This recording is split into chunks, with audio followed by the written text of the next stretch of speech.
Hello दोस्तों, स्वागत है आपका मेरे एक नई वीडियो के अंदर। और दोस्तों, आज हम बात करेंगे कि how to crack the HR round या how to prepare for the HR round. अभी जब भी हम एचआर राउंड की बात करते हैं या किसी भी जॉब इंटरव्यू की बात करते हैं तो अपने को 2-3 चीज़ें जो है काफ़ी ध्यान रखने की ज़रूरत होती है। पहली चीज़ ये कि क्या आप एज अ फ्रेशर एचआर का इंटरव्यू दे रहे हैं या आप एज एन एक्सपीरियंस एचआर का इंटरव्यू दे रहे हैं। तो उनमें होता क्या है कि फ्रेशर के केस में थोड़ा सा डिफरेंस रहता है और जहाँ पर एक्सपीरियंस बंदा होता है थोड़ा सा डिफरेंस वहाँ पर एक्सपीरियंस पर्सन के केस में रहता है। अभी जैसे क्या है कि मान लो कोई बंदा बिल्कुल फ्रेशर है तो उसके लिए क्या चीज़ें इंपॉर्टेंट है वो किस तरीके से बताए, और जहाँ पर जो बंदा एक्सपीरियंसड है वो किस तरीके से चीज़ों को बताए। एचआर का जो राउंड है ना, वो ये जज तो नहीं करता कि आपको इंटरव्यू आपको यहाँ पर हायरिंग करना है कि नहीं करना, लेकिन बेसिक चेक ज़रूर हो जाता है कि इस बंदे को सेकंड राउंड के लिए ले जाना है कि नहीं ले जाना है। अभी क्या ये बेसिक क्राइटेरिया एक्चुअली मीट कर रहा है नहीं कर रहा है। तो जब भी आपके पास, जब मान लो आप फ्रेशर हो तो आपको जैसे एचआर का राउंड है तो आपको क्या क्या चीज़ें जो है जो कि तैयार करके रखनी चाहिए। जो सबसे पहला और इम्पॉर्टेंट क्वेश्चन होता है वो ये होता है कि जैसे वो पूछते हैं कि tell me something about your self, या आप अपने CV या रिज्यूम को अपने को बताइए, उसके बारे में बताइए। तो वहाँ पर आपको क्या बताना है, जब आप बिल्कुल ही फ्रेशर हो तो आपको ये चीज़ पे ध्यान रखना है कि आपकी क्वालिफ़िकेशन क्या है, कौन कौन से आपने सर्टिफिकेशन किए हैं, वो सर्टिफिकेशन इस रोल में किस तरीके से वैलिड है, आपने कौन कौन सी जो एक्टिविटीज़ हैं अपने स्कूल टाइम पे, कॉलेज टाइम पे जो है परफॉर्म की हैं, जो जिसमें आपने उनको लीड किया है या आपने उनमें बहुत इंपॉर्टेंट कंट्रीब्यूशन किया है, आपने कौन सी ऐसे सेल्फ ड्राइव की है जो कि सोसाइटी के लिए काफ़ी बेनिफिशियल थी या बेनिफिशियल्स हैं। आपको अपने बारे में उन चीज़ों पर फोकस करना है जो कि आपकी लीडरशिप, आपके स्किल्स, आप जिस जॉब के लिए आए हैं उससे रिलेटेड, आपकी क्वालिफिकेशन उससे रिलेटेड चीज़ों को सपोर्ट करती है, उस रिलेटेड चीज़ों को बताती है। यहाँ पर वो आपके मैरिटल स्टेटस, आप मैरिड हैं नहीं है, उस चीज़ को नहीं पूछ रही है, आपके फैमिली स्टेटस कितने लोग हैं इस चीज़ को नहीं पूछ रहे, अनटिल वो लोग स्पेसिफिकली आपसे पूछें कि आपकी फैमिली में कौन है, क्या है, आप कहाँ रहते हैं। क्योंकि बहुत बार क्वेश्चन क्या करते हैं कि I am from there, I lived here, मेरी फैमिली में ये लोग हैं।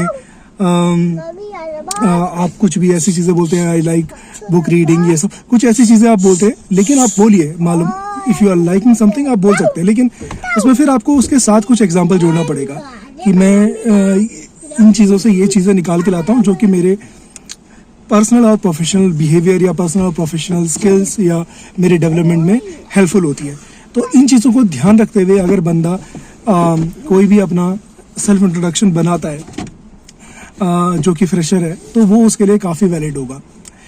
और उसके अपोजिट में अगर हम बात करें कि कोई बंदा अगर आपका एक्सपीरियंस्ड है तो उस केस में क्या है, वहाँ पर भी आप अपनी पर्सनल चीज़ों को लेके मत घुसिए, क्योंकि वहाँ पर लोग आप ये पर्सनल चीज़ों पे इंटरेस्टेड नहीं है। वो आपके क्वालिफिकेशन से रिलेटेड इंटरेस्टेड है, वो आपके प्रोफेशनल जर्नी के ऊपर इंटरेस्टेड है कि भाई आपने कहाँ कहाँ पर काम किया है, किस किस इंडस्ट्री के अंदर काम किया है, कौन कौन से रोल्स आपने देखे हैं, उन रोल्स में आपने क्या क्या चीज़ें आपको एक्सपीरियंस हुआ है जिसका आपको बेनिफिट हुआ है, या आप वो जो बेनिफिट या एक्सपीरियंस है वो आप इस करंट वाली जॉब में लेके आ पाएंगे।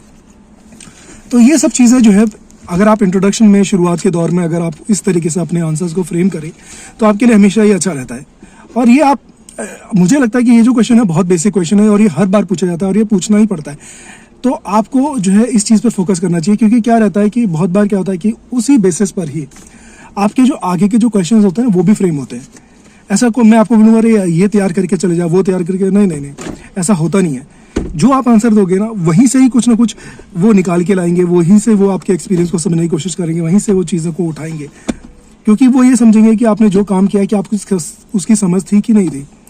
क्योंकि क्या होता है, जैसे मैं आपको अपने एक्सपीरियंस बताता हूँ, क्योंकि मैंने भी बहुत सारे इंटरव्यू दिए भी हैं, इंटरव्यू अभी भी देता हूँ और बहुत सारे इंटरव्यूज़ लिए भी हैं। मैं अपने माइंडसेट की बात इसमें करता हूँ। क्या होता है कि मैंने बहुत सारे लोगों को देखा कि दे आर वेरी कैजुअल। वो एक तो क्या रहता है कि बहुत ही जैसे कभी कभार क्या होता है कि जैसे वर्क फ्रॉम होम चल रहा है या दूसरी चीज़, तो टी शर्ट में दे के बैठ के इंटरव्यू दे रहे हैं।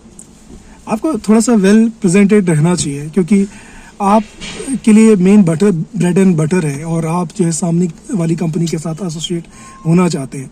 तो आप जितना चीज़ों को पॉजिटिवली बताएंगे, जितना चीज़ों को आप प्रोफेशनली दिखाएंगे, तो then it will also give a good impression. और जैसे मैं अभी इस टॉपिक पे डाइवर्ट नहीं करता, अगर मैं बात करूं कि HR राउंड पे, तो ये तो एक चीज़ें हो गई। और मैंने ये भी देखा कि HR राउंड के अंदर ज़्यादातर ना जो लोग फ्रेशर होते हैं वहाँ पर ज़्यादा HR राउंड्स को कंसिडर किया जाता है, लेकिन एक्सपीरियंस के बंदे के केस में बेसिक जो इन्फॉर्मेशन है वो ऑलरेडी जो कंसल्टेंट है वो लोग कंसिडर कर लेते हैं। HR का राउंड तभी होता है जब यूजुअली उनको सैलरी वगैरह डिस्कशन करना होता है, सैलरी के ऊपर बात करनी होती है, तो वहाँ पे थोड़ा सा डिफरेंस आ जाते हैं। और HR राउंड में आप एक और चीज़ को ध्यान रख सकते हैं कि जैसे अगर आप फ्रेशर हैं तो आपको जो है सैलरी की जब बात आती है तो उसमें आपको ये कोट करने की ज़रूरत नहीं है कि मैं इतना एक्सपेक्ट कर रहा हूँ। आप कह सकते हैं कि स्टार्टिंग के तौर पे कि यार as per the market standard, क्योंकि उतना बेसिक तो वो they will give that to you. और रही बात यही सेम कन्वर्सेशन अगर आपके प्रोफेशनल पार्ट पे होता है, जब आपसे सैलरी वगैरह पूछी जाती है, तो देखिए इंडस्ट्री नॉर्म्स में 25% से लेके 45, 50%, 60% तक भी सैलरी जाती है। वो डिपेंड करता है कि वो रोल कितना नीश है, वो रोल कितना इम्पोर्टेंट है, ठीक है। और क्या आप एक सिटी के अंदर चेंज कर रहे हैं, अगर आप सेम सिटी में चेंज कर रहे हैं तो सैलरी शायद उतनी ज़्यादा ना बढ़े, 30-35% से ऊपर या 40% से ऊपर ना बढ़े। लेकिन आप अगर कोई सिटी चेंज कर रहे हैं, मान लो आप मुंबई से बेंगलोर जा रहे हैं, बेंगलोर से दिल्ली जा रहे हैं, या कहीं दिल्ली से बेंगलोर जा रहे हैं, तो उस केस में हो सकता है कि आपको 50%, 55%, 60%, 70% भी दे सकते हैं, इवन 100% भी दे सकते हैं IT के केसेस में, ठीक है। और फिर जैसे उनका रहता है कि आपके प्लस या माइनस पॉइंट्स। प्लस पॉइंट में तो बहुत सारे लोग बहुत सारी चीज़ें बोल देते हैं, आप बहुत सारे अदर वीडियोस भी देखेंगे तो उसमें भी आपको पता चलेगा कि ये लोग बहुत कुछ, लेकिन माइनस के समय पे वो कंफ्यूज हो जाते हैं। तो वहाँ पर थोड़ा सा ये है कि आपको माइनस भी इस तरीके से बोलना है कि जिस तरीके से कि वो किसी ना किसी तरीके से कंपनी को बेनिफिट देता है, आपके रोल को बेनिफिट देता है, हाँ, लेकिन आपकी पर्सनल लाइफ को इम्पैक्ट करता है।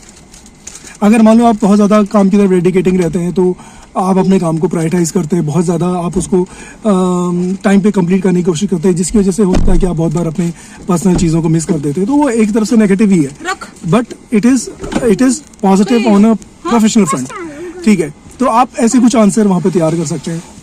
तो ऐसी बहुत सारी चीज़ें हैं बेसिक जिनको आपको ध्यान रखते हुए HR राउंड्स को कंसिडर करना चाहिए। अगर वो आपसे रिलेटेड आपकी क्वालिफिकेशन के रिलेटेड पूछते हैं तो आपको वेल डिफाइंड कर रहे आना चाहिए। अगर आपको आपके एक्सपीरियंस से रिलेटेड आपको पूछते हैं कि आपने उस कंपनी में काम किया है तो वो आपको डिफाइन करते हुए आना चाहिए।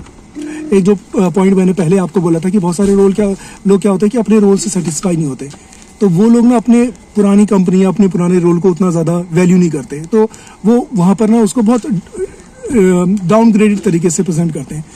जो कि अपने को हमेशा ध्यान रखना है कि आपको पिछली कंपनी, पिछला मैनेजर, पिछली उसको हमेशा ही अच्छा ही बताना है। और वहाँ पर आपको क्या दिखाना है कि जो भी आप काम करते हो, चाहे आप नॉर्मल जनरल एंट्रीज बुक करते हैं या कुछ बेसिक काम भी करते हैं, तो आपको इस तरीके से उस बात को बताना है कि आप उस काम से कहाँ पर इम्पैक्ट पड़ता है, किनको इसकी चीज़ों की ज़रूरत होती है, उससे अल्टीमेट आउटकम क्या निकलता है। तो इसका मतलब ये होता है कि जो भी आप काम कर रहे हैं ना, उसकी इंपॉर्टेंस क्या है। तो आपको हर एक अपना जो रोल है जो आपने किया है पिछले पास में, उसका इंपॉर्टेंस के साथ बताना है कि ये काम करने से ये चीज़ें हुई, ये काम करने से ये चीज़ें हुई। तो उससे क्या होगा, एक कोरिलेशन भी बनता है, एक सामने वाले को भी समझ आता है कि यार ये बंदे ने एक्चुअली काम किया, और ये बंदा समझता है कि ये क्या काम करता था और ये अपनी चीज़ों को पर्सनली और प्रोफेशनली किस तरीके से टैकल करता है। तो वो सब चीज़ें आई थिंक HR राउंड में इम्पोर्टेंस रहती है। तो मैं इस वीडियो को ज़्यादा लंबा खींचना नहीं चाहता। आई थिंक मैंने जो कुछ बेसिक पॉइंट्स हैं वो इस वीडियो के अंदर कवर किए। होप ये वीडियो आपको पसंद आया होगा। अगर आपके कोई क्वेश्चंस होते हैं तो आप मुझे कमेंट बॉक्स में बता सकते हैं। बाकी अगर आपको कुछ इससे रिलेटेड और भी क्वेश्चंस होते हैं जिसके अंदर which I can not able to give through answer through comments box, then मैं एक नया वीडियो भी क्रिएट कर सकता हूँ। उसमें जो है मैं उन क्वेश्चंस का आंसर करने की कोशिश करूँगा। तो दोस्तों इस वीडियो के लिए इतना ही। Thank you so much for watching. Take care, bye.